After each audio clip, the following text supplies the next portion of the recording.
Cette semaine, à Info TV Laval, Jean-Jacques Lapierre et son invité Michel Lepoisson.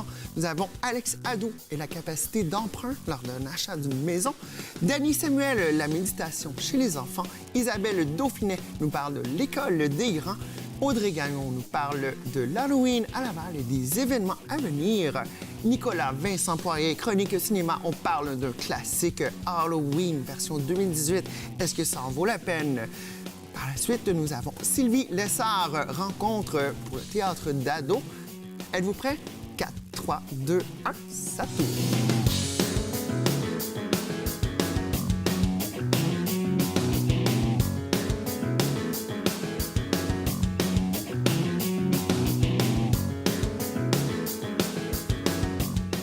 Cette semaine à l'émission, on rencontre Sylvie Lessard. Bonjour. Bonjour. Directrice générale, rencontre théâtre ado.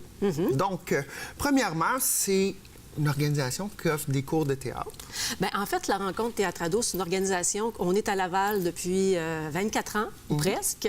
Oui, on donne des cours de théâtre, mais on est surtout... notre mission première, c'est de faire de la programmation de spectacles pour le public adolescent. D'accord. Donc, avec le temps, depuis une vingtaine d'années, donc on s'est installé dans les écoles secondaires et on offre effectivement des cours d'improvisation et de théâtre durant toute l'année scolaire.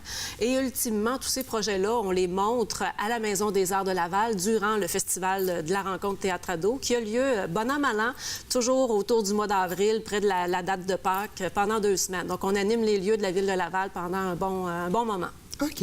Et puis, vous avez aussi des ateliers théâtre aux adolescents dans le but de favoriser l'apprentissage du français, la lecture, l'écriture, la valorisation de la langue et de la culture, tout en encourageant le développement de l'estime de soi et l'expression personnelle. Parlez-moi en plus, ça m'intéresse. Bien, c'est beau, hein? C'est des super belles valeurs. En fait, c'est qu'on sait... on est très conscient de ce qui se passe à Laval depuis quelques années. On accueille beaucoup d'immigrants et tout ça. Ces jeunes-là, évidemment, vont à l'école à un moment donné. Et dans certaines écoles, on offre des cours de francisation, donc que ce soit au primaire ou au secondaire. Mais on a décidé, nous, d'offrir l'opportunité à des directions d'école ou à des enseignants une plus-value. Donc, il y a des jeunes qui sont bons pour apprendre le français dans un cadre un peu plus... strict, rigoureux, avec un enseignant et tout ça, mais il y en a d'autres qu'il faut quand même offrir quelque chose de plus ludique. Une sorte d'immersion. Oui, une sorte d'immersion. Donc, on amène, nous, des artistes à l'école et dans le cadre d'ateliers d'improvisation ou de théâtre, mais quand même assez simple, on offre la possibilité à ces jeunes-là d'échanger en français. Parce qu'il faut savoir que certaines écoles ou certaines classes de francisation peuvent accueillir une vingtaine de diasporas différentes. Donc une vingtaine de langages différents. Exactement. Dont l'objectif d'apprendre... C'est pas facile. Bien, écoutez, ça demande des outils. Donc, nous, c'est sûr qu'on amène notre bagage artistique, culturel à ces jeunes-là. Puis, il y en a certains... pour qui ça aide vraiment énormément d'apprendre le français de cette manière-là, dans un contexte un peu moins rigoureux d'apprentissage scolaire, comme on peut le connaître, nous, avec un enseignant, une classe et tout ça. Donc, quand on offre la possibilité à ces jeunes-là de bouger en classe, de laisser aller aussi un peu plus leur imagination, et de ne pas les juger non plus sur la qualité de leur français. L'important, c'est qu'ils utilisent les mots en français dans d'autres contextes, mais qu'ils se sentent partie prenante, si on veut, de ces ateliers-là. Puis on a remarqué, nous, ça fait 2 ans qu'on offre ça, vraiment l'estime de soi de ces jeunes-là. Et quand ils retournent à la maison avec des mots en français à leurs parents, qui, eux autres aussi, sont peut-être en processus d'apprentissage du français. Donc, ça aide la famille. Donc, ça aide la famille à mieux s'intégrer. En tout cas, moi, je trouve, à Laval, on a une belle expertise à ce niveau-là qu'on a mis de l'avant. Puis, il faut se donner des outils aussi pour bien accueillir ces gens-là. On n'est pas juste là pour les mettre dans un emploi ou les mettre dans un... Il faut les faire partie prenante des valeurs de la ville de Laval aussi. Qui font leur vie, tout simplement, qui puissent s'intégrer. Oui, exactement. Puis, si on peut amener un petit outil pour les intégrer un petit peu plus vite, bien, tant mieux pour eux, hein? Bien, toujours. Et pour nous aussi. Et puis, le programme d'expression artistique, ça s'appelle Le plaisir du français. Oui. Donc, c'est bien choisi. Puis, à ce niveau-là, vous dites que l'organisme fait 24 ans que ça roule, mais le plaisir du français, ça fait pas si longtemps que ça. Bien, on s'est arrimé avec une structure qui a la Commission scolaire de Laval, qui s'appelle le Regroupement pour la valorisation du français dans le processus d'apprentissage. Donc, on a discuté avec eux, parce qu'eux aussi voulaient que les jeunes qui arrivaient dans le milieu scolaire, qui n'avaient pas comme langue première le français, puissent bien s'intégrer. Donc, on a discuté discuté ensemble et on a réussi à bien arrimer nos valeurs et nos objectifs de chacune des organisations pour bien offrir le meilleur aux jeunes qui sont dans nos écoles primaires et secondaires, là. Donc, en fait, les ateliers viennent bonifier le curriculum de cours standard. C'est ce qu'on nous dit. C'est ce qu'on nous dit, et autant des directions d'école que des enseignants, oui. Et puis, ces ateliers sont facultatifs ou c'est fortement recommandé par les commissions scolaires puis vos divers partenaires? Bien, en fait, à ce moment-ci, c'est facultatif. Ouais. C'est sûr que nous, on souhaiterait que ça devienne, je dirais, obligatoire, mais on laisse quand même les écoles offrir la pédagogie à ces jeunes-là parce qu'ils ont un devoir de pédagogie avec les jeunes. Nous, on amène le côté un peu plus ludique, artistique et culturel. Donc, dans la mesure où les directions d'école où les écoles sont prêtes à nous accueillir, qui ont des locaux et des jeunes et des enseignants prêts à ouvrir leur cursus scolaire à nos programmes, bien, nous, on est là puis on répond présent, évidemment. Mais ça fait seulement 2 ans que ça existe, ces structures-là. Là. Et puis ces structures-là, exemple, s'il y avait des commissions scolaires sur le territoire lavallois ou des écoles qui aimeraient ça implanter, prendre contact avec vous, comment est-ce qu'on fait pour pouvoir rejoindre Rencontre Théâtre Ado? Bien, assez simplement, on peut faire Rencontre Théâtre Ado sur Google. Donc, rtado.qc.ca. Puis nous, on est là vraiment pour répondre aux enseignants. On est quand même en lien assez étroit avec la commission scolaire de Laval, que ce soit par la conseillère pédagogique en art, que ce soit avec le regroupement pour la persévérance scolaire aussi. Donc, on est quand même bien en lien avec eux. Donc, quand il y a une direction d'école, un enseignant qui a besoin d'outils plus ludiques, plus culturels, donc nous, on est là, puis on répond présent parce que puis on est prêt aussi à adapter nos programmes, parce que nous, on ne fait pas de la pédagogie, on amène une plus-value sur ce qu'on connaît, l'artistique et le culturel. Donc, quand il y a des prérogatives au niveau de l'enseignement qui sont un peu plus pointues, bien, on est prêt à s'ouvrir à ça, puis on s'ajuste, évidemment, sans oublier notre couleur Rencontre Théâtre Ado, évidemment. Évidemment. Et puis, question comme ça, est-ce que les jeunes qui s'adonnent à cette activité, est-ce qu'ils sont normalement déjà immersés dans le théâtre, dans leur vie tous les jours, ou c'est un petit rêve, puis on les aide un petit peu à sortir de leur bulle, puis de dire « Ah, écoute, j'ai jamais fait de théâtre, en même temps, hey, j'aimerais ça l'essayer, voilà ma chance. » Bien, ça dépend des programmes, parce qu'évidemment, on a le projet Le plaisir du français qui est plus axé sur les classes de francisation dans les écoles. Parfois, ces jeunes-là n'ont jamais connu les arts et la culture dans leur pays, donc là, on amène un petit quelque chose de plus. Mais quand on fait, par exemple, des ateliers d'improvisation, bien ça, on s'adresse souvent à les jeunes plus de souche québécois et tout ça. Donc là, on amène des artistes en herbe, si on veut. On a des jeunes comme, par exemple, Pierre-Luc Fong, qui est quand même assez connu aujourd'hui, qui a fait partie de notre ligue il y a un certain temps, à l'école où il allait, à Georges-Vanier à Laval. Il a été coach, il a été joueur, il a été juge et arbitre pour la LIRTA, puis on sait ce qu'il est devenu aujourd'hui. Malheureusement, manque de temps, mais déjà, ça met l'eau à la bouche. Donc, Sylvie Lessard, merci beaucoup. Donc, rencontre Théâtre Ado sur le territoire lavallois. Bonne continuité. Merci à vous. Chronique cinéma, comme à chaque semaine. Nicolas Vincent Poirier, bienvenue. Salut. Alors, cette semaine, tu nous parles d'un reboot et non un remake du film Halloween. J'ai comme l'impression qu'il y a eu à peu près 32 reboots, remakes incorporés de quelconque façon dans les 15 dernières années, je me trompe? De Halloween? Ouais. Non, tu te trompes pas du tout. C'est le 11e film de la franchise Halloween, le 10e avec le méchant Michael Myers. Et pourquoi? Bien, parce que le 3e film, Halloween... C'était pas lui qui était dedans. C'était une autre histoire, parce qu'à un moment donné, les producteurs se sont dit, bien, peut-être que les films Halloween, ce serait pas juste un tueur en série, mais plutôt comme une série d'histoires différentes qui se passent dans le temps de l'Halloween. Donc, Halloween 3, c'était, bon, des masques. C'était les masques, la compagnie de masques vilaine qui, en entendant l'annonce de la télé, c'est ça. Ils se faisaient tuer. Oui, ça, je me rappelle très bien. Ça, c'est là, en fait, que j'ai décroché de la dynastie Halloween, je te dirais. C'est à la fin, quand j'ai vu, bon, Michael Myers est même plus là, ça n'a même plus rapport. Jamie Lee Curtis n'est plus là. Jamie Lee n'est plus là. Où est l'intérêt? C'est ça. Mais après ça, ils ont compris. Il y a eu... c'est sûr que le film, le 3, n'a pas fait beaucoup d'argent. Donc là, ils se sont repris avec le 4, le 5. Et puis bon, techniquement, c'est la 3e timeline si on se fie au personnage de Michael Myers. Donc un 3e reboot. C'est ça, un 3... Dans le fond, le premier qui a été fait en 78, ce qu'il faut se rappeler, c'est que c'est ce qui a vraiment commencé la mode des slashers au cinéma. C'est le premier, c'est vrai. C'est le premier. Il y en a eu d'autres avant, mais ce qui a vraiment fait comprendre au studio que, OK, go, c'est ça la nouvelle tendance, là, c'est vraiment Halloween. S'il n'y aurait pas eu ce film-là, il n'y aurait pas eu de Friday the 13, il n'y aurait pas eu de Freddy. Jason, de Child's Play. Tous ces films-là, ça n'aurait pas existé du tout. Et en 78, le film, John Carpenter, le scénariste, réalisateur... Il sortait de l'école de cinéma. Sa première opportunité, donc on ne savait pas que ça allait donner, avec une bande d'inconnus. Il a écrit le scénario en à peu près 10 jours avec un collaborateur. Ils ont tourné en 17 jours. Le film a coûté 300 000 $ et ça a été le début des slashers au cinéma. Et là, par la suite, c'est sûr que Jamie Lee Curtis, elle a été dans le premier et dans le deuxième. On ne l'a pas vu pendant un certain temps dans cette franchise-là. Elle est revenue en 98 avec Halloween H2O. Ouais. C'est ça. Et là, tout à coup, bon, deux films après, un ou deux films après, on a décidé de faire un reboot de la franchise Halloween. Et là, on a demandé à Rob Zombie, bon, d'écrire, réaliser. Il y en a réalisé 2. Moi, je les ai bien aimés. Toi, t'as aimé? Moi, j'ai même pas regardé. Comme je te disais, je me suis abstenu après Halloween 3. J'ai fait, bon, ça a dérouté, ça n'a plus de bon sens. Mais quand j'ai su que tu allais nous parler du nouveau Halloween, j'ai été voir les trailers, j'ai été voir les synopsis.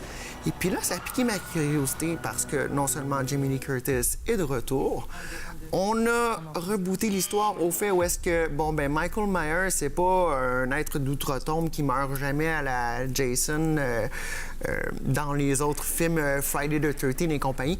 C'est que là, c'est vraiment...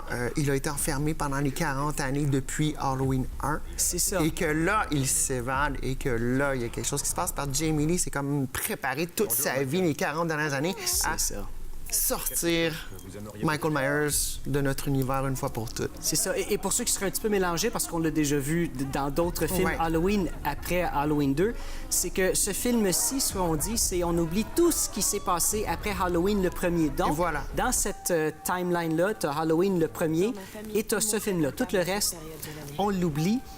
Puis John Carpenter est producteur exécutif sur celui-là. Exactement. Chose qu'il n'a pas fait sur les autres, je pense. Non, parce que lui, dans le fond, ce qu'il voulait, parce que depuis 2009, on essaie de trouver une façon d'en faire un autre Halloween. Et John Carpenter, quand il a embarqué dans le projet, c'est que non seulement il a aimé le scénario, la vision aussi, mais lui, ce qu'il veut, c'est créer quelque chose d'aussi effrayant, en parenthèse, que le premier l'a été. Et c'est pour ça qu'il a décidé d'embarquer dans le projet.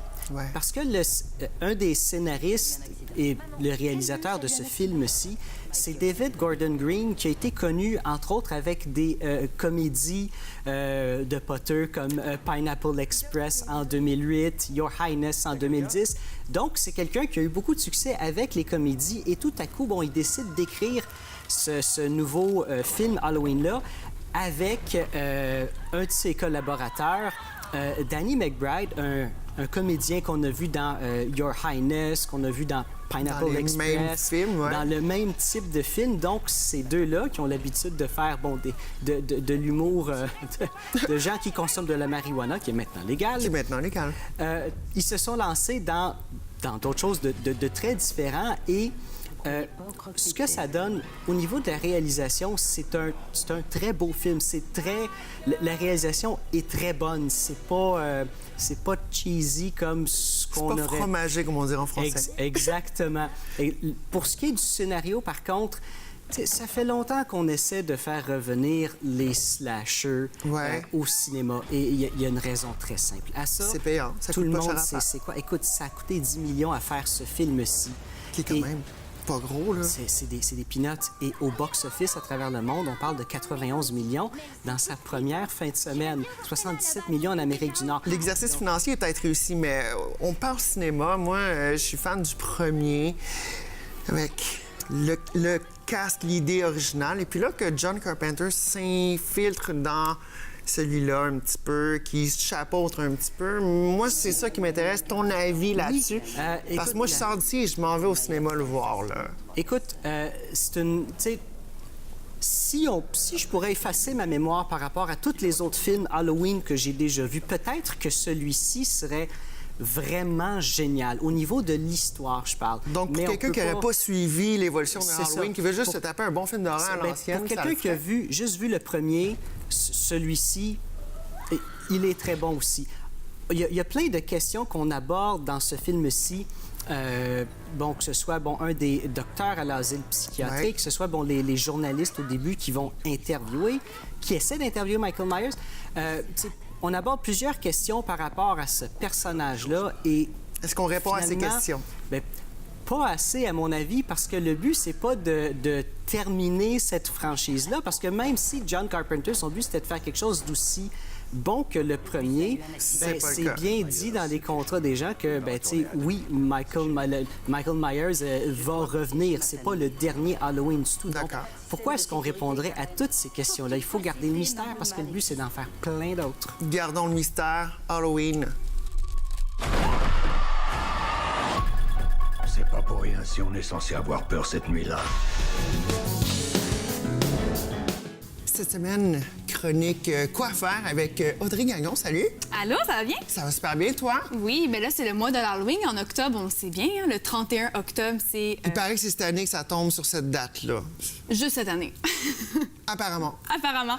Et Alors? là, je suis pas là pour vous faire peur, mais juste pour vous parler des activités qui vont se dérouler à Laval à cette journée-là, le 31 octobre. Oui. Et là, donc, sortez votre plus beau déguisement ou bien votre plus laid parce que dans plusieurs quartiers à Laval, il y a plusieurs activités qui sont organisées pour cette fête unique en son genre. Une fête amusante, autant pour les parents que les enfants. Donc, le Centropolis nous invite à entrer dans le monde de l'horreur. Oui, donc jusqu'au 4 novembre, vous pouvez aller à la foire de l'horreur au Centropolis. Dans le fond, c'est un circuit aménagé dans des espèces de remorques intérieures de 53 pieds. Et c'est vraiment un parcours multisensoriel où que c'est une expérience en 4D, donc la vue, l'ouïe, l'odorat et même le toucher. Donc, c'est un parcours hanté, évidemment, pour l'Halloween.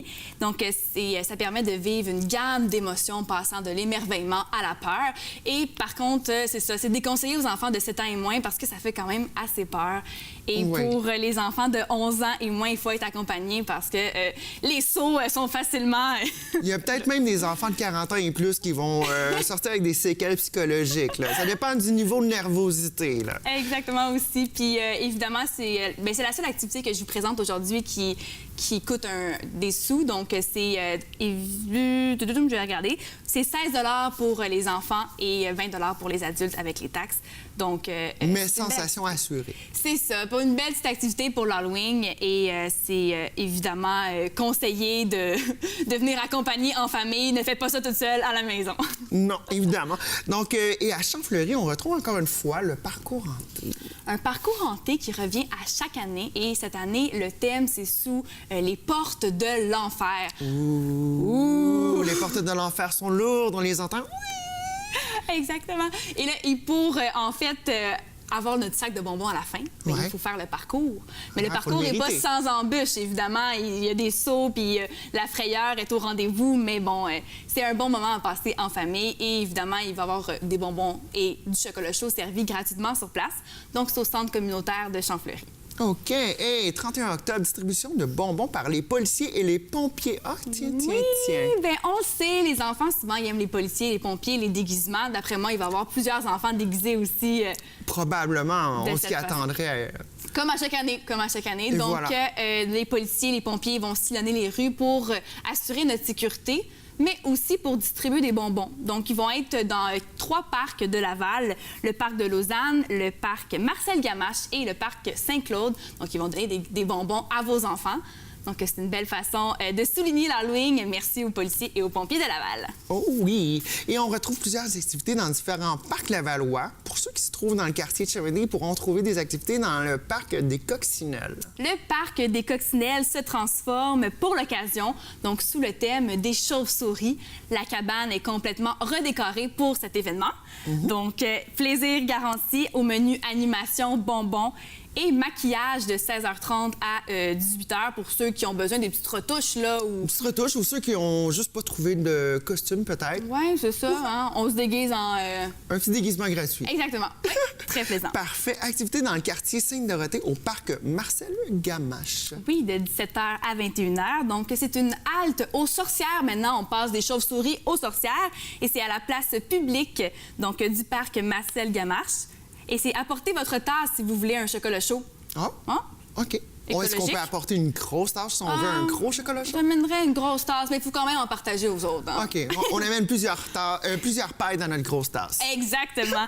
Et là, au programme, friandises, kiosque d'Halloween et une maison hantée, la maison des jeunes qui se transforme pour l'occasion en une espèce de maison effrayante. De l'enfer! Oui. On se transporte maintenant au parc Abélard-Poirier à Saint-Vincent-de-Paul. Oui, donc là, comme on voit, vraiment, tous les parcs Lavallois offrent plusieurs activités. Et c'est le cas aussi à Saint-Vincent-de-Paul. Donc, il y a un mini-parcours hanté et là, une diseuse de bonne aventure pour connaître l'avenir épeurant qui s'affronte devant nous. Dans la boule de cristal. Exactement. Donc, il y a distribution de bonbons, évidemment, et un bon petit chocolat chaud pour se réchauffer parce que le mois d'octobre, il n'est pas chaud, là, en ce moment. Non, il est un peu frisquet. Et sinon, aujourd'hui, en date de diffusion, dimanche 28 octobre, les familles sont invitées à se déguiser et venir défiler sur le boulevard Sainte-Rose. Oui, donc les commerçants du Vieux-Sainte-Rose invitent les Lavallois à venir, en fait, dégringoler dans les rues, à habiller, déguiser pour profiter d'animations, de prestations de danse et diverses activités. Donc, les pompiers et les policiers vont aussi être là pour distribuer des bonbons. Donc, c'est une belle activité à faire juste avant l'Halloween pour se préparer mentalement, de mettre dans l'ambiance. Puis, mettre pour la première fois notre costume. Voir Ou si si on a plusieurs costumes. Oui, on peut mettre plusieurs costumes. Réutiliser l'année dernière, encore une fois. Voilà, si on a beaucoup aimé. Et puis, tu as une petite vidéo, justement, de costumes, des suggestions. Oui, mais moi, personnellement, quand j'étais plus jeune, je me déguisais toujours en bébé, OK? J'avais le pyjama, le biberon, puis j'étais prête pour passer l'Halloween, mais j'ai jamais pensé à faire l'inverse. Donc, me déguiser plus vieille que je suis. D'accord. Et là, j'ai trouvé une petite vidéo adorable qui me fait craquer. Et en tout cas, j'espère que ça va vous donner le sourire à vous aussi. Ben, allons voir ça.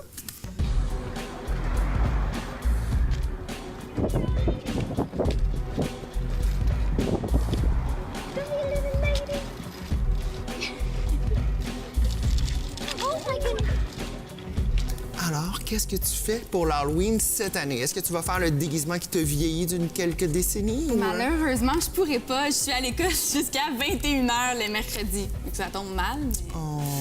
C'est pas grave. Est-ce que tu peux aller à l'école déguisée? On peut aller déguisé à l'école, mais il y a une limite quand même. Ouais. Les enseignants... Secondaire 1, secondaire 2, ça t'offre encore, mais après, c'est fini. Là. Non, c'est ça. Là. Après, il y a une limite, puis là, ça devient un peu gênant. Mais je suis sûre qu'il y en a quand même qui vont être déguisés. Mais moi, je vais passer mon tour pour cette année. D'accord. Ben, un gros merci, Audrey Gagnon. Merci beaucoup. On accueille aujourd'hui Isabelle Dauphinet, conseillère à la vie étudiante, volet réussite du Collège Montmorency pour le projet L'École des Grands. Bonjour. Bonjour. Ça va bien? Très bien, merci. Bienvenue sur le plateau. Alors, un beau projet qui implique des jeunes du Collège Montmorency. Oui, tout à fait. En fait, on a plus de 30 étudiants du Collège Montmorency, de tout programme confondu, qui ont accepté d'être bénévoles tous les samedis matins pendant 10 semaines. Wow. Donc, du mois de septembre au mois de décembre, pour faire de l'aide aux devoirs auprès de jeunes de l'école Marcel-Vaillancourt. Puis les jeunes du côté de Marcel-Vaillancourt, c'est des jeunes de première à 6e année. Et là, on a plus d'une trentaine de jeunes qui viennent à tous les samedis matins, qui arrivent en autobus scolaire pour recevoir de l'aide aux devoirs avec nos tuteurs et nos tutrices à l'intérieur de nos locaux au Collège Montmorency. D'accord. Et puis, le projet, c'est la première année qui est en place ici sur l'île de Laval au Collège Montmorency. Oui, première année. À l'école Marcel-Vaillancourt, en fait. En fait, on a nos collègues du Cégep Marie-Victorin qui ont eu l'idée fantastique de le mettre en place depuis le 2015. Donc, c'est un professeur de mathématiques qui s'appelle Alisha Ousenji qui a eu l'idée fantastique d'en parler finalement à ses collègues du Cégep Marie-Victorin. Et depuis ce temps, elle voulait vraiment l'étendre à travers d'autres cégeps du Québec, parce que c'est vraiment un projet qui favorise la réussite éducative et qui, finalement, veut prévenir la réussite, la persévérance. En fait, on veut prévenir le décrochage. On veut prévenir le décrochage. Et là, elle s'est dit, pourquoi ne pas l'étendre à d'autres cégeps? Et là, elle a fait la présentation à un moment donné à la QPC, donc un endroit où plusieurs pédagogues sont réunis à chaque année. Et lorsqu'on a entendu parler de ce projet-là, à Montmorency, on a dit, OK, il faut vraiment entrer en contact avec cette chercheur-là. Et voilà, on a mis la première édition en place depuis septembre cette année. Septembre cette année. Oui. Donc, c'est tout nouveau pour l'île de Laval, mais l'expérience de Marie-Victorine nous démontre que depuis 3 ans, ça se passe bien. On a les résultats escomptés. Absolument. Il y a des améliorations qui sont vraiment notables auprès des jeunes, finalement, qui sont on fait des groupes témoins et on fait naturellement les questionnaires et les évaluations, les statistiques par rapport aux étudiants qui participent à l'École des grands. Et on peut vraiment dénoter qu'il y a de belles améliorations qui sont faites en français et en mathématiques, parce que ce qui était important... C'est les deux focus principaux. Oui, exactement, c'est ça. Mais il y a aussi tout l'autre côté qui est vraiment intéressant pour les jeunes, c'est l'éveil aux sciences. Oui, parle-moi de ça, parce que j'ai vu ça, puis je trouve ça intéressant parce que c'est un parallèle qui sort un petit peu du français, des maths traditionnelles, mais quand même, ça tourne autour. C'est un autre sujet épineux, ça, souvent qu'on a de la difficulté qui... Moi, je me rappelle au cégep, pas au cégep, mais au secondaire, j'ai de la difficulté avec les sciences physiques. Au début, ça rentrait pas, puis ça a comme fait, bon, tu sais quoi, un cours à sécher cet après-midi, ça va être le cours de sciences physiques, tu sais. Fait que c'est une belle approche. Et justement, dès qu'on parlait de prévenir le décrochage scolaire... Mais j'ai pas décroché, j'ai juste séché un cours. Avoir le goût, des fois, ça peut être une petite tangente, comprends, mais au primaire, c'est le meilleur moment pour commencer à faire l'éveil au niveau des sciences. Tout à fait. Dire aux jeunes, bien, qu'est-ce que c'est les sciences? Puis il y a tellement de sphères possibles qu'on peut toucher avec les sciences. Et là, on leur donne 30 minutes. Donc, ils viennent, ils arrivent vers 8h45 au cégep, 9h, on leur donne un petit déjeuner. On mange avec eux, les tuteurs parlent avec eux, comment ça a été cette semaine, les devoirs que vous avez à faire. Puis après ça, ils font l'aide aux devoirs. Puis à un moment donné, pendant 30 minutes, ils montent dans un laboratoire à l'intérieur du collège. Et là, ils ont un super laboratoire au 4e étage, à côté des serres. C'est fantastique. Et là, les tutrices et les tuteurs préparent des expériences scientifiques avec eux. Ils peuvent repartir avec leur expérience. Donc là, ça leur permet de voir, là, un éventail de possibilités avec les sciences. Donc, puis aussi, utiliser beaucoup leur créativité. Oui. Donc, c'est vraiment magnifique. À chaque fois qu'ils sortent de leurs 30 minutes de science, les jeunes sont enchantés. Ils sont en feu, là. Bon, mais on retourne faire notre aide aux devoirs, mais là c'est wow! Ils sont vraiment contents de ce qu'ils ont vécu, puis d'être dans les laboratoires des grands. Hein? C'est pas pour rien que ça s'appelle l'École des grands. Ça, c'est ma prochaine question. Quand on est en 5e, 6e année, 4e, ceux du secondaire sont grands, puis ils ont de l'air vieux, là. Quand on voit le monde cégep, c'est des adultes, là, tu sais. Puis d'avoir les jeunes du primaire qui s'en vont à l'école cégep, c'est toute une étape, c'est une aventure. Déjà là, ça rend le samedi matin pas trop banal, non? Puis c'est vraiment fantastique parce que samedi dernier, j'étais avec eux toute la journée, bien, tout l'avant-midi. Puis c'est de voir que, justement, là, cette différence-là, c'est le lien qui se crée entre le jeune et le tuteur. Ils se donnent des câlins. « Allô, comment ça va? » Puis des fois, c'est propice à la confidence aussi. Oui. Puis ils sont vraiment comme enclins là, à faire leur devoir. Ils s'installent. Puis c'est toujours dans la joie, dans le bonheur. Puis on a un gros bac de jeux aussi, là, toutes sortes de jeux, des casse-têtes, des livres. Parfois, à un moment, on leur dit « OK, on prend 10-15 minutes de lecture. » Puis là, on sort des livres qui sont vraiment adaptés à leur niveau. Donc, chaque tuteur a un bac qui amène à tous les matins dans son local. Puis tout le matériel qui est dans ce bac-là est vraiment pour le niveau de l'élève comme tel. Donc, il n'y a pas de moment qui est mort, puis on leur permet de temps en temps de faire des petits jeux, de s'amuser, de se lever, de bouger un peu. Comme là, en fin de semaine, justement, avec les 4e années, on trouvait qu'il manquait un petit peu. Là. Il y avait la bougeotte, puis il y avait le goût de faire autre chose que de l'aide aux devoirs. Mais on est allé dans le gymnase.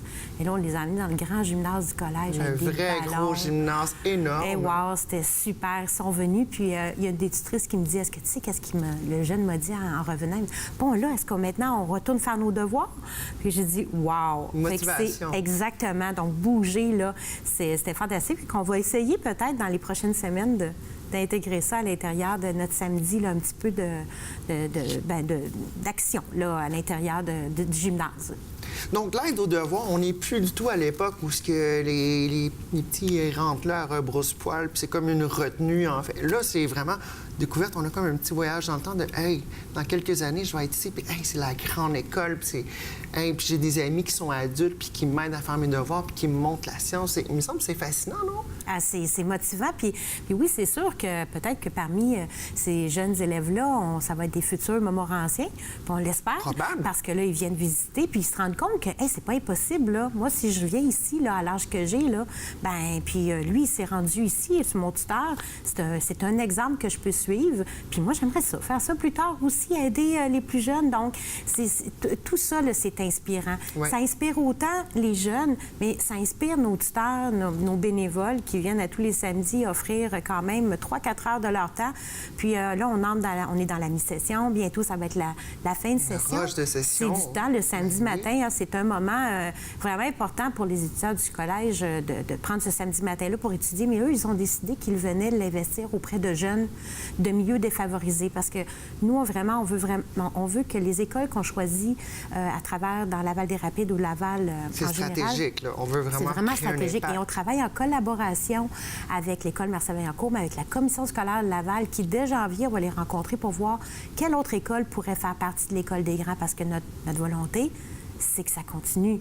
Donc Oui. là, à ce moment-là, des écoles plus défavorisées, donner la chance à tous les jeunes d'avoir la possibilité au niveau de la réussite éducative puis de la persévérance scolaire. Pas seulement à l'élite comme telle, mais vraiment à l'ensemble des étudiants, des élèves, parce qu'étudiants, c'est plus au collège qu'on l'utilise, Ouais. mais à l'ensemble des élèves pour que tout le monde ait une chance égale pour réussir et persévérer. Et puis, au niveau des élèves, des étudiants qui offrent de leur temps bénévolement, c'est quoi le feedback qu'on a de ça? Moi, de ce que vous me racontez, j'ai l'impression d'avoir un petit peu les grands frères, les grandes sœurs, un petit peu, là, des fois, un enfant seul d'une famille un petit peu brusqué, c'est le petit dernier de la famille. Puis là, il y a un grand qui prend du temps et qui développe une connexion. Le grand, souvent, c'est quoi le feedback qu'on reçoit des bénévoles?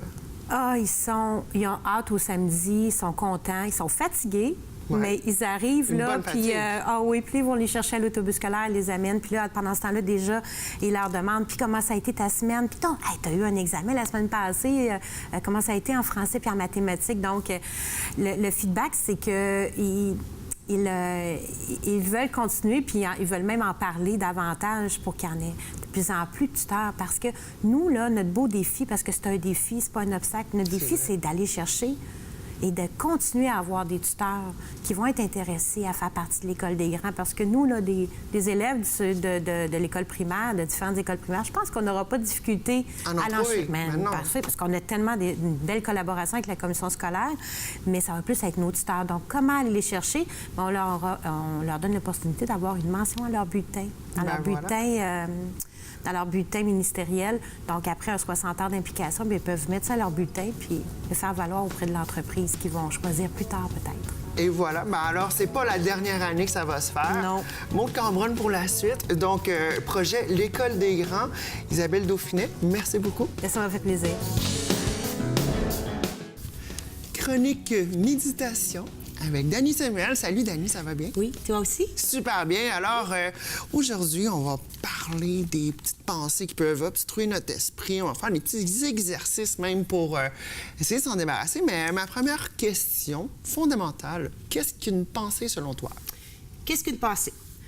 Une pensée, en fait, c'est toutes les idées qu'on peut avoir dans notre tête. Ça peut concerner un souvenir. Ça peut concerner une résolution mathématique. Ça peut concerner l'organisation qu'on veut faire pour le futur. Ça peut être un jugement. En fait, notre cerveau produit... Regarde, Oui, c'est le cerveau, ça. oui, il est beau, hein? Alors, le cerveau produit 52 pensées à la minute. Quand même. Donc, c'est énorme. Et on n'a pas conscience de toutes ces pensées-là. Non. Mais peu importe, quand il arrive quelque chose dans notre vie, notre cerveau est tout de suite le premier à envoyer des opinions, des jugements par rapport à ce qu'il voit et par rapport à nos lunettes à nous. Oui, notre vision de la Notre chose, vision. teinter de notre émotion, notre moment présent, comment est-ce qu'on se sent. Exactement. OK. Et puis, comment est-ce qu'on fait pour observer les pensées? Parce que là, on les sent traverser. Des fois, c'est mélangeant, on vient tout étourdi, là, mais...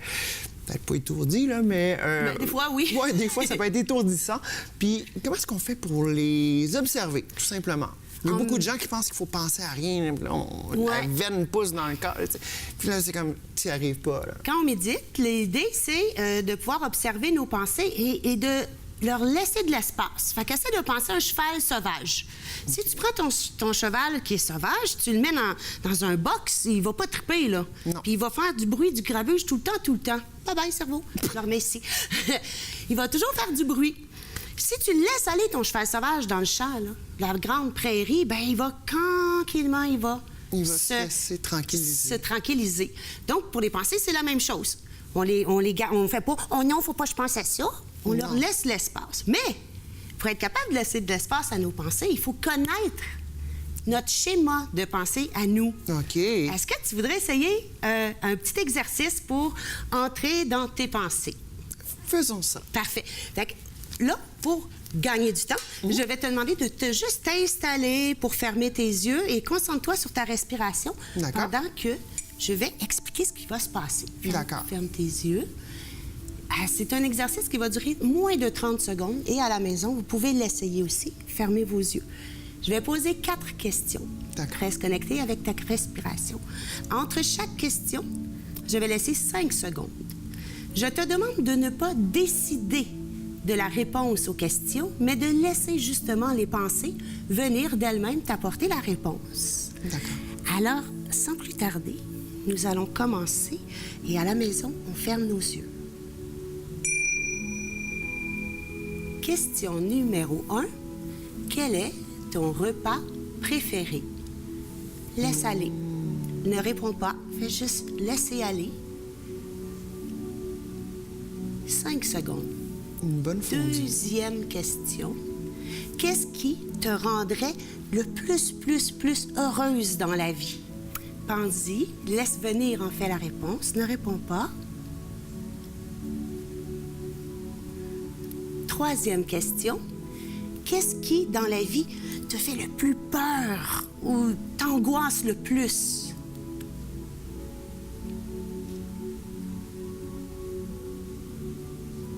Et notre quatrième question. Si tu laisses aller tes pensées partout, de quoi parle-t-elle?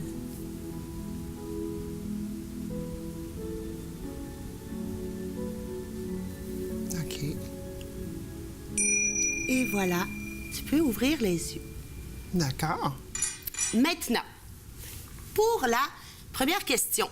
Oui. En fait, ta réponse m'importe peu, mais j'aimerais savoir comment est arrivée la réponse à toi. Est-ce que c'était des images? C'était-tu des sons? C'était-tu écrit? Comment ça s'est fait? J'aurais décrit ça au départ, j'étais comme c'est quoi que j'aime manger, mais après ça, quand j'ai vu un flot d'images passer, il y a une effluve de fondue qui m'est passée, puis ça a fait de la fondue chinoise, j'aime ça. T'as comme senti? J'ai comme senti, puis après ça, j'ai comme vu la dernière fois qu'on a mangé, puis c'est comme ouais, la fondue. Okay. Ta fondue était alliée aussi avec un souvenir qui était agréable. Évidemment. Ouais. Deuxième question, qu'est-ce qui te rendrait le plus heureuse au monde? Tu peux me le dire, mais si tu veux pas me le dire, c'est correct. Mais je veux juste savoir comment tu t'es sentie quand tu imaginais ce qui te rendrait le plus heureux au monde.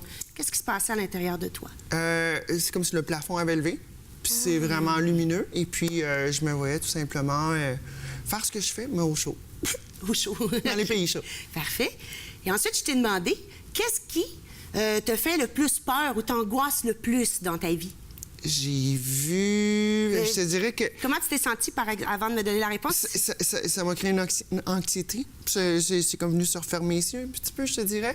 Puis j'ai vu du feu, j'ai vu des affaires catastrophiques. Tu sais, des catastrophes où t'es comme pris dans le moment puis tu peux pas t'en sauver. Donc ça m'est jamais arrivé, heureusement, mais ouais, je pense que c'est ce qui me fait le plus peur.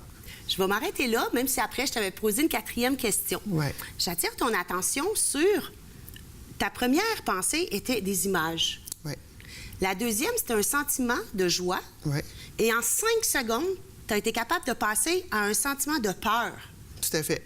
Donc, l'idée, c'est de montrer à quel point la force de nos pensées sur nos émotions, c'est vraiment un grand impact.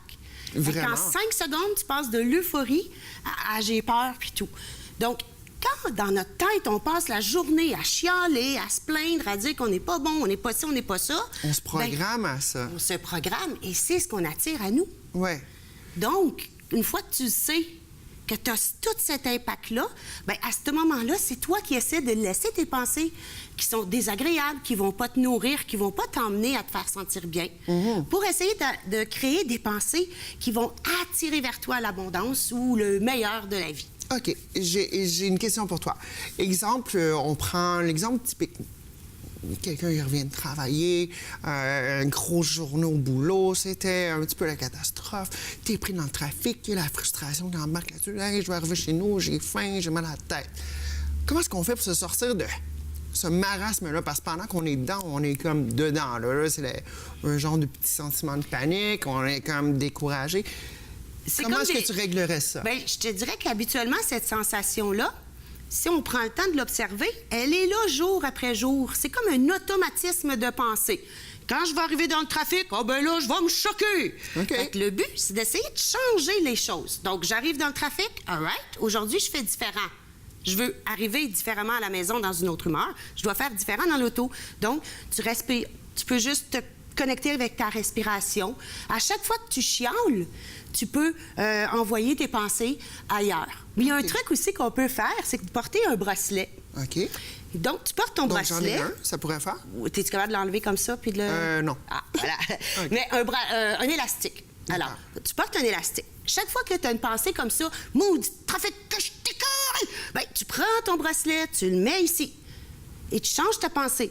Okay. Bon, ben, j'ai la chance d'avoir un travail. Et oui, dans le travail, il y a le trafic qui vient avec ça. D'accord. Donc, c'est juste de changer un petit peu sa perception. Peut-être aussi changer la petite routine, parce qu'on a tous des petites routines qu'on se rend même pas compte qu'on fait. Oui, des automatismes. Hein? Donc, ça serait vraiment... automatique. Donc, ça serait vraiment d'essayer de se retirer du pilote automatique puis faire « Hey, c'est vrai qu'à toutes les fois que ça va pas au bureau, je rentre dans mon auto puis c'est... » Oui, il y a ça, c'est vrai. Okay. Puis il y a l'élastique, tu le mets pendant une semaine à peu près. OK. Parce qu'à chaque fois, puis pas juste des pensées envers les autres, négatives envers les autres. Ceux envers toi aussi. C'est les pires. Oui, parce que tu tapes dessus. OK. Et puis, tu as un exercice cette semaine pour les gens à la maison qui voudraient peut-être en faire un petit peu plus. Là. Observer nos pensées positivement, c'est ce qu'on vient de faire. Là. Mais pour quelqu'un à la maison qui est toute seule, qui voudrait le faire seul, en 2 minutes rapidement, est-ce que ça se fait? Oui, il y a plein de façons de faire. Il y en a qui méditent. Eux vont laisser passer les pensées comme si c'était des nuages. D'autres personnes, eux, pourraient voir une espèce d'aquarium, là. Puis quand les pensées ne veux pas, tu les mets dans l'aquarium. Tu les vois, tu vas revenir à eux un peu plus tard. Pour l'instant, tu médites, c'est pas le temps. Donc, tu les mets dans l'aquarium, tu reviendras plus tard les voir. OK. Il y aurait un peu ça. Puis, il y a, ben, c'est ça, le nuage, l'aquarium. Mais simplement de se connecter, se faire une petite méditation, une petite 5 minutes pour soi, déjà là, on brise la routine cyclique du négativisme, non? Oui. Il faut essayer d'imaginer notre tête un peu comme une boule à neige qu'on shake demain. Dans cette boule-là, tu as toutes tes émotions, tes pensées. Quand tu prends le temps, 3 minutes par jour, juste t'asseoir, respirer, tu sens que les petits flocons vont descendre. Il y a une décantation qui se fait. Excellent. Et ton esprit est juste plus clair. Le problème est encore là, mais l'esprit est plus clair pour envisager des solutions différentes. Voilà. Donc, à la maison, oui, à la maison, cette semaine, je vous proposerais de porter le petit élastique pour voir à chaque fois quel est votre schéma de pensée. Est-ce que vous êtes genre à chialer tout le temps ou plus positif? Donc, à chaque fois que c'est négatif envers soi ou les autres, on prend notre élastique, on change de bord. Alors, c'est fait. Donc, les gens à la maison, la semaine prochaine, dans 2 semaines, on se revoit, puis on essaierait, si je voulais écrire sur les réseaux sociaux, vous les résultats, ça serait intéressant. Ah oui, j'aimerais vraiment ça. Bien, merci beaucoup, Dany Samuel. Merci. Alors, chronique immobilière avec Alex Adou. Salut Alex, ça va bien? Oui, ça va bien, toi? Ben oui, super. Alors, ce matin, tu me parles encore, on est dans le vif du sujet. Ça fait maintenant 3 chroniques qu'on fait ensemble sur à quoi s'attendre, comment, quand on achète une première propriété, les premiers achats immobiliers, les professionnels qui sont impliqués. Cette semaine, on va estimer sa capacité d'emprunt. Ça, c'est quelque chose qui est excessivement important. Et pas nécessairement sa capacité d'emprunt uniquement, mais aussi qu'est-ce qu'on a dans le patrimoine qui peuvent nous aider à faire un levier pour vraiment pouvoir maximiser nos chances d'avoir un premier achat fantastique pour une première maison. Alors, Alex Adou, J'ai une toune qui vient de me partir dans la tête. Alex Adou, vends ta maison, il va t'aider. Je déborde. Donc, estimer sa capacité d'emprunt. Donc, comment est-ce qu'on fait ça concrètement? Concrètement, comme qu'on a dit dans les autres chroniques avant, vous avez votre courtier hypothécaire, vous avez votre banquier, vous avez confiance en lui. Ce qui va regarder, la première affaire, ça va être vos revenus. Oui. Combien vous déclarez? Combien? Super important. OK. La plupart des gens ont un revenu qui est stable, etc. Mais il y a des... moi, j'en fais partie. Toi, tu en fais partie. Travailleurs autonomes. On a des revenus qui, selon une année ou une autre, peuvent varier quand même assez considérablement. Donc, c'est à ce niveau-là, comment est-ce qu'on fait pour prévoir ce qui s'en vient dans 2, 3, 4 ans? Est-ce qu'on y va avec une moyenne de qu'est-ce qu'on a, notre capacité de... Comment il regarde le banquier en temps normal, c'est qu'il regarde la moyenne des 2 dernières années, dans le fond, combien vous avez fait. D'accord. Puis il va pouvoir se baser sur votre emprunt, je vous dirais. Donc, et puis, pour se baser là-dessus, j'imagine que ça prend votre rapport d'impôt. C'est bien ça. Rapport d'impôt, avis de cotisation, relevé de paye, toutes vos dettes, mise de fonds. Des investissements. Donc, vraiment, là, faire un petit tour chez le banquier, puis avoir un portrait financier de ce qu'on a comme les acquis et ce qu'on doit. Là. Donc, vraiment, les intrants et les extrants. Parfait. Et puis, au niveau de l'emprunt, on se souvient tous de la crise de 2008. Ça a affecté les subprimes aux États-Unis, qui étaient des prêts qui étaient faits pour des maisons, pour des gens qui n'avaient pas nécessairement la capacité d'emprunt, mais que ficelés ensemble, ça a fait la catastrophe qu'on a vue. Ça a fait une bulle immobilière. Exactement. Donc, à ce niveau-là, les lois ont changé. Avant, on pouvait prendre ses REER, wrapper, je pense que c'était comme 10 de la capacité d'achat, pas de la capacité, mais de la valeur d'achat de la maison. Maintenant, les règles, elles ont changé. On prend plus nécessairement non plus le taux d'intérêt actuel du jour. Bien ça. Là, on se réserve... Explique-nous ce qui s'est passé depuis. Là, en ce moment, ce qui se passe, c'est qu'ils ont raccourci l'amortissement, premièrement. Donc, l'amortissement, c'est la longueur des paiements. Ça, c'est la longueur. Ça, dans le fond, c'est le prêt total de votre hypothèque. Là. D'accord. Si vous le prenez, exemple, pour 30 ans, sur 25 ans, sur 35 ans, avant, on pouvait aller jusqu'à 40 ans. Oui, ça a changé aussi. Ça a changé aussi. Là, en ce moment, le maximum, puis c'est pas toutes les banques qui le font, c'est 30 ans. D'accord. Mais il faut que vous passiez avec la SCHL, la Société canadienne hypothèque de logement. Eux, ce qu'ils viennent faire, c'est qu'ils garantissent le prêt pour la banque. Donc, ils sont là pour protéger la banque et pour nous protéger par la banque aussi. Effectivement. Eux autres sont un petit peu plus conservateurs. Dans le fond, tous les gros critères, ils viennent de eux autres. D'accord. Eux autres, si vous êtes en défaut de paiement avec la banque, ils vont venir, ils vont acheter la dette de la banque, ils vont payer la banque, puis vous allez être, dans le fond, responsable envers la SCHL. D'accord. C'est comme un troisième joueur qui aide à régulariser le marché. C'est bien ça. C'est un assureur du gouvernement fédéral, dans le fond. OK. Parfait. Et puis, quels autres règlements ont changé? Là, on entend parler wrap tes REER. Qu'est-ce que c'est, premièrement, wrapper tes REER? Parce que je pensais que c'était un nouvel artiste, mais non. Wrapper les REER, dans le fond, c'est si vous avez des REER de côté, ce que vous pouvez faire, c'est que vous pouvez emprunter vos REER pendant 15 ans, pas d'intérêt. Donc, on emprunte à futur mois, je t'emprunte de l'argent sur que tu as économisé. C'est bien ça. 15 ans, pas d'intérêt. Il faut le rembourser après, évidemment. C'est un prêt, donc absolument, c'est prioritaire. Il faut absolument le rembourser. C'est bien sinon, ça. il y a vraiment des gros frais à payer. Là. Mais effectivement, mais certaines conditions s'appliquent parce que, super important, vous ne pouvez pas le faire si vous êtes un deuxième, un troisième ou un quatrième acheteur. Vous pouvez le faire une fois dans votre vie, c'est tout. OK, parfait. Ça, c'est super important à mentionner parce que fut un temps, on pouvait le faire à quelques reprises ou ça a toujours été pour la première maison? Ça a tout été toujours été pour la première maison. Parfait, OK. Et puis, dans la capacité d'estimer sa capacité d'emprunt, écoute, des fois, on se dit, écoute, est-ce qu'on peut compter les héritages futurs là? C'est morbide un petit peu. On veut pas en arriver là, jamais. Mais, exemple, ben écoute, est-ce que ma grand-mère ou ma mère peut garantir une partie du prêt en disant, ben écoute, dans mon héritage, ça va être rajouté, ou c'est pas vraiment une garantie? C'est pas vraiment une garantie, je vous dirais. OK. Et puis les biens qu'on a déjà, le patrimoine familial qu'on a déjà, est-ce qu'on peut le mettre en garantie ou c'est pas recommandé pour une première? Vous pouvez, mais je vous le recommande pas comme un premier acheteur. D'accord. Donc, on achète une première maison, on y va avec sa capacité d'emprunt, on y va avec ce qui est confortable, qui est dans le barème, qui fait qu'on se mettra pas dans l'embarras. Parfait. Disons qu'aujourd'hui, le taux d'intérêt est à 3,5, je crois, 3,7. En ce moment, il est en 3,4, 3,7. C'est à peu près la norme en date de la journée du tournage.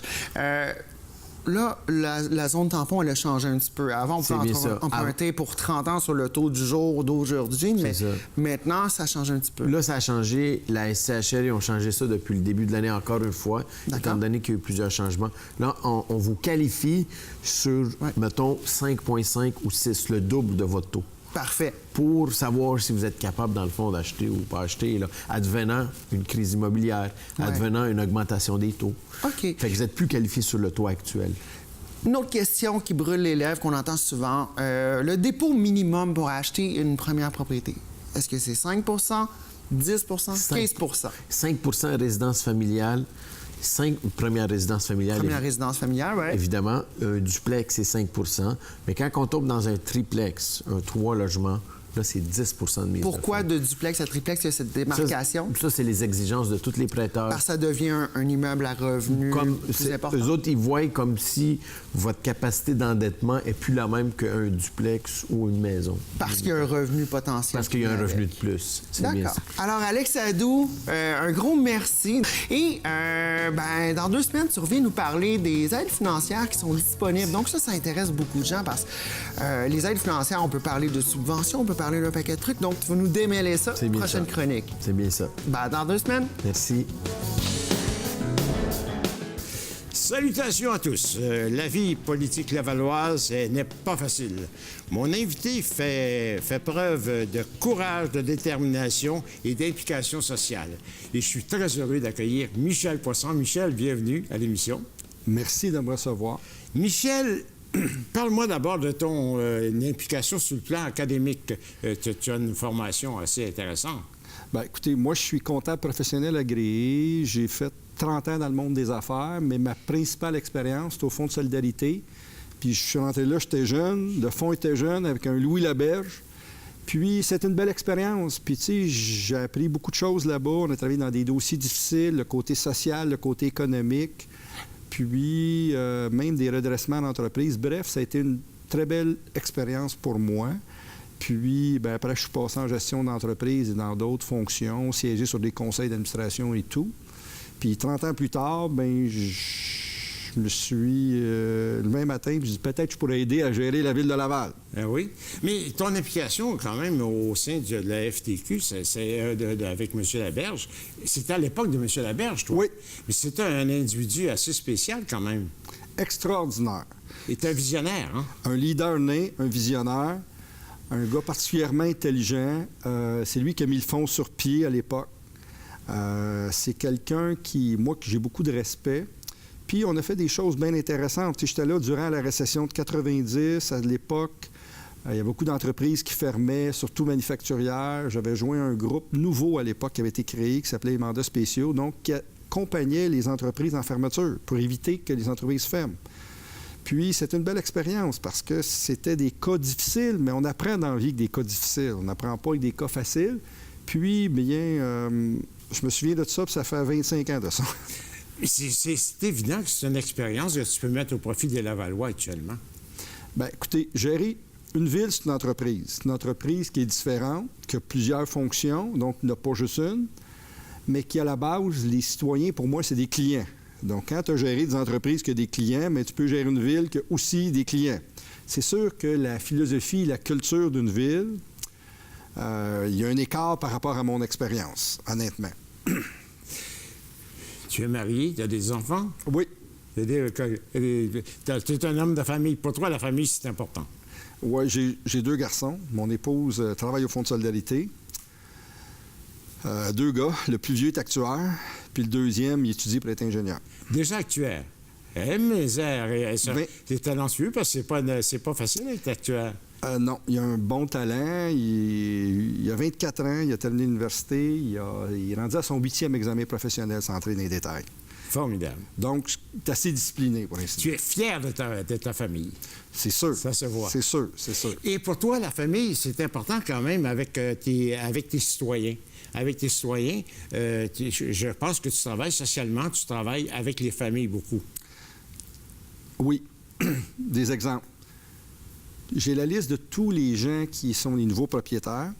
et je me fais un devoir d'aller les rencontrer. Puis la moitié de ces gens-là sont des nouveaux arrivants qui sont au Canada depuis une dizaine d'années. Donc, pour eux, la perception d'un élu, l'apprentissage d'une ville, des règlements, des rouages, le communautaire, il y a beaucoup de choses à leur présenter, puis à créer un lien.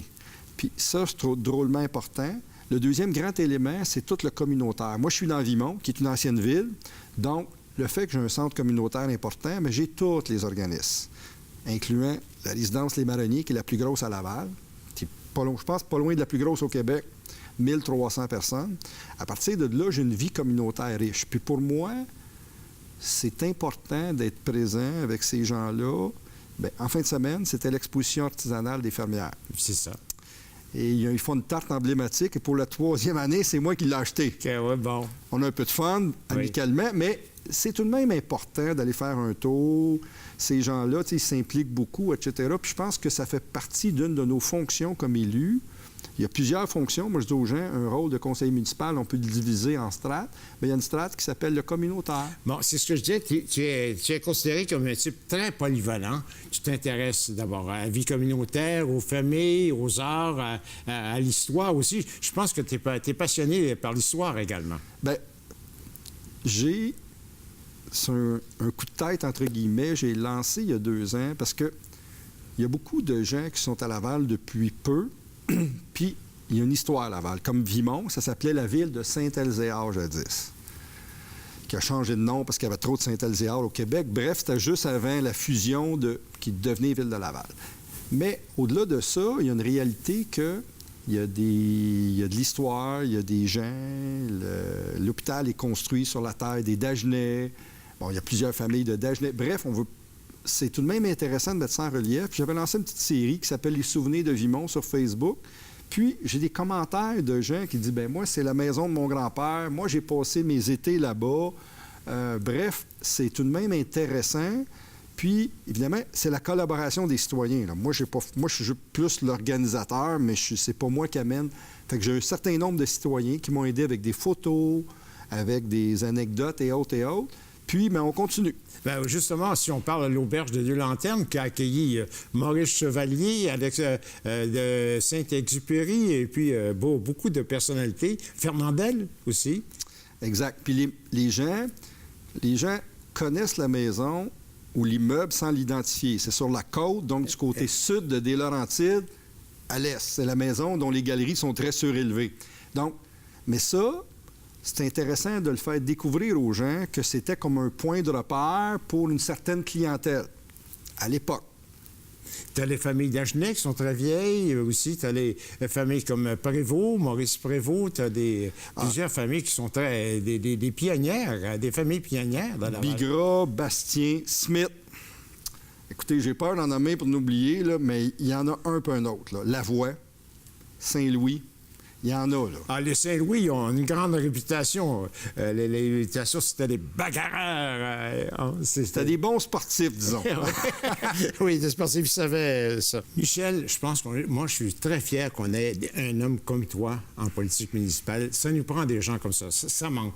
Il y a un manque actuellement de personnalités qui ont tout ce qu'il faut quand même pour aider les citoyens. Alors, merci beaucoup d'avoir accepté de participer à cette interview. Et puis, on va se revoir bientôt. Merci. Plaisir. Merci beaucoup. C'est ce qui complète l'émission cette semaine. Merci d'avoir été parmi nous. La semaine prochaine, d'autres invités. Mais d'ici là, n'oubliez pas, dimanche matin, TV Laval, c'est bingo. 3 500 en prix à gagner, dont 2 500 pour la carte pleine. Pour la liste des dépositaires de cartes de bingo, visitez tvrl.ca. Mon nom est Stéphanie Léveillé-Denis. Au nom de toute l'équipe, merci. À la semaine prochaine.